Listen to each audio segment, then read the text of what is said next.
Hello, I'm Ben. Welcome to the channel.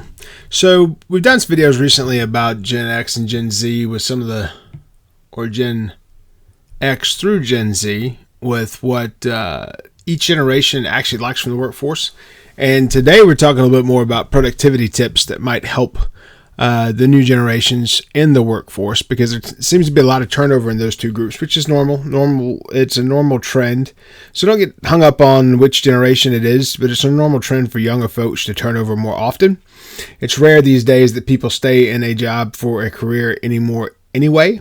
So you do see some of those trends that will be increasing as you move from Gen X through Gen Alpha because of age alone. I mean, it's just historical data will support that from prior generations as well. So it's not too much of an alarming trend. It's just an age-specific trend. But I've read a little bit of Entrepreneur magazine today and came up with another article I think is pretty good here. Basically talking about what the 1% do. That's from a productivity standpoint, keep them above the rest and keep them operating at a better pace. So if you're in one of these new generations, Gen Alpha or Gen Z or Gen Y or X for that reason, if you're struggling to find the drive to succeed, some of the things it talks about in these success factors may help you. So one, recruit your drive. Basically, you need to choose the reality that you want. If you want your work to be meaningful, you must first choose your new reality. This should include where you want to be, where you want to go on your journey, and how you plan to get there. So I think recruiting your drive is pretty important. A lot of times people hate the work they're in because they don't select what field of work they want to go into. They don't get the skills, they don't get the education, they don't get the training to get the job that they want. I think it's become more and more popular these days, especially recent generations of the YouTube era of TikTok and all the other Snapchats and everything else. You have a lot of people that fake success and fake wealth, and so other people look at that and think they can mimic what those people are doing and have the same level of results. Well, that is false. You ultimately have to choose the reality you want and get the specific training and skills that will get you there. Okay, so remember when you're looking into that, recruit your drive, the things that motivate you to do what you want to do. Then choose that reality, take action every week, list out actionable steps. So if you don't use a calendar, I use a calendar like this, a planner. If you don't use something like that, put out your actionable steps each week that you plan to achieve. I have a list every day that I write down at least the day before, if not at other times. And every day I go down that list and correct what is there and complete what is there. I do that specifically so I keep on track with what I want to do and keep on that timeline. Remember, you have to have a timeline. You have to have a date you want things done to make those actionable steps a reality. Maintain weekly progress report. Basically, respond to yourself, be true with how you're proceeding, and make sure that you're doing what you're holding yourself to. Second is tame the beast, which is master your schedule. I just showed you one of the tools I use to do that. You want to make sure that you're setting your time out and you're putting specific work in towards the goals that you have. That may mean you have to do that outside of the job you work to pay your bills. So be it. Have that schedule written out, and what you'll do is you can schedule times where you can get some relief, some breaks, some rest. You don't have to be working 24/7 if you schedule your situation correctly. What you want to do is do what's important. You want to do first things first, not what's urgent. There's a great book called First Things First. Read that if you need some additional insight. Number 3 is frogs. It says the breakfast of champions. We've reviewed the book Eat That Frog on this channel. Pick an important but not urgent task. This allows you to focus on long-term goals and strategic objectives rather than being consistently reactive to immediate demands. By tackling such tasks early, you can prevent them from escalating into urgent matters. So eating that frog, you take a big task, you handle it first, or maybe something you dread, you do it first throughout the day so you can then get the rest of your day back and be positive and be motivated. Check to see if it won't take more than 4 hours. Choose a project that you can finish before moving on to another. Let's try to start your day off with a sense of accomplishment. That's a great way to start every day. I would have a meeting with my team first thing so they can go out and get done what they need to get done, and then I'm working in that block of time myself to finish whatever project I have. Then I open up the rest of my day to other things because that big project could be the level of accomplishment that I needed to achieve for that day. If necessary, break larger tasks down into smaller tasks. That's smart, basically setting up checkpoints, delegating what you can and getting after the rest so you can still have that sense of accomplishment throughout your day. Number 4 is commit to 5 minutes. If you're faced with especially daunting tasks, completing it all at once can seem insurmountable. However, to overcome this mental barrier, commit to just 5 minutes on focused effort on the task. If you do that, that might give you some brainstorming ideas to get through it, but break that up throughout the time. It reduces the dread, but also it prevents you from stalling. This thing may be locking you up. You give it 5 minutes, then you go to something else. Then you come back to it later. You're still progressing throughout your day, progressing throughout your workload, and you're still attacking this one thing that you need to get attacked, but it's not keeping you from doing everything else. Okay, so commit just 5 minutes.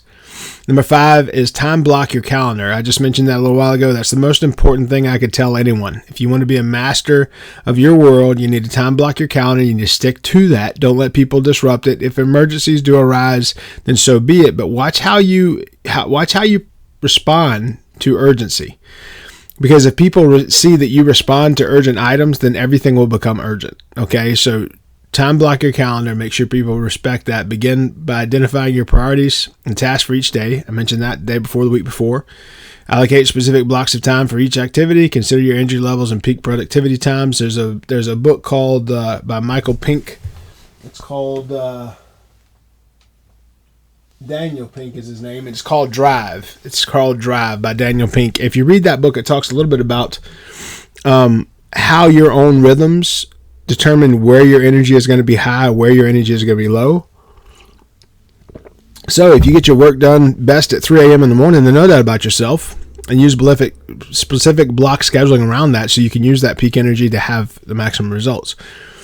Use a digital physical planner to visually map out your time blocks. I think physical is best because if you use digital, there's too many things that may talk to it or may not talk to it. So if you have multiple email streams or something like that, they may not all be on one calendar. So using a book like what I have, you could put everything in that one book so you don't have to get caught off guard by something that got scheduled that you were unaware of. Stick to your schedule as much as possible. Review and adjust your time blocks regularly to optimize efficiency. Include breaks and downtime in your schedule to prevent burnout.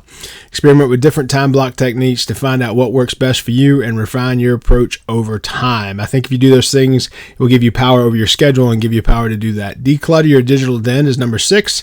The messier the desk, the messier the mind. I agree with that. My desk stays clean. My computer desk is completely different. Nothing goes on this desk because I do computer work here, but I have a desk here and a desk behind me.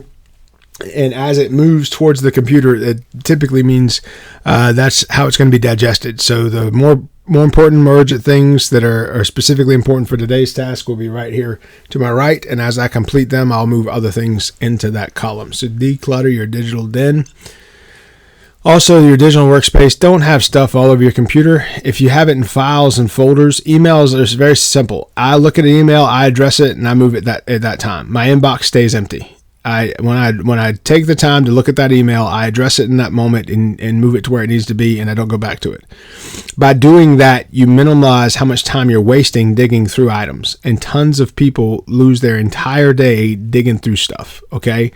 If it is extremely important, a person will come see me in person. If it's not, it's an email or something like that, I'll address it when I get to it based on my block scheduling. If it's more to that, they can give me a call or send me a text, and I'll respond to that as quickly as I possibly can. And once again, like I said, don't make text and things. If they see that you urgently respond to all those, then everything will come that way and be urgent. Handle things in accordance to your schedule. Number 7 is surround yourself with blue and red. A British Columbia study found that blue and red work together to support task performance. The color red will assist with detail-oriented task and stimulation, while blue can help creative task, motivation, and relaxation. Surround yourself with these colors doesn't necessarily mean that you need to repaint your office. However, you could use red accents and backgrounds for tasks. Colors, they also say painting the roof makes you productive. Painting the roof blue makes you more productive as well. I wouldn't dig a lot in that. I do think using different color pens, though, on different items makes sense. I do that. I have these 3, and sometimes I'll have them in my pocket every day. That does make sense because you write those down, you look back later, your eyes would naturally be drawn to the red. So if you do that, that will help you pay attention to more of the details based on the effects of the colors. Number 8 is work less, eliminate, automate, delegate. Eliminate unnecessary or distracting tasks. Do what you need to do. What other people can't do as well as you, that's what you should be doing. You may need to eliminate tasks that take up your time but doesn't contribute to your goals. So eliminate is number 1. Automate. Consider automating repetitive processes if you can't eliminate them, whether done naturally without your participation 100% of the time.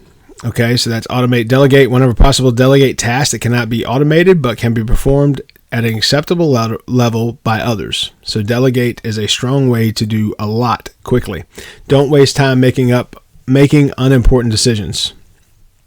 This is a Barack Obama quote. President Barack Obama once told Vanity Fair that he never decides what to wear.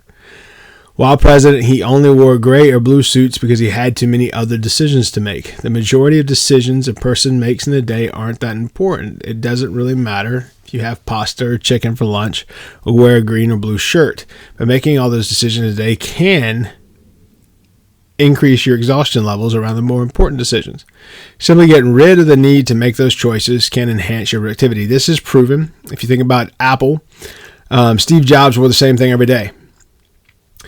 So Facebook, Zuckerberg emulated that because they wore to say, I wear very similar things every single day because I'm not going to sit here and wrestle with what I wear, etc.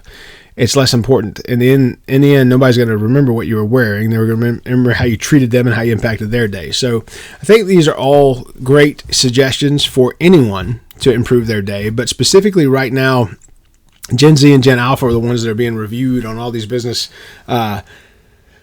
pages and all these articles because the data is fresh from that. But understand, young folks, the data is the same as it was for previous generations. When you're younger, you're less enthusiastic about sticking to a job and doing work that you don't enjoy.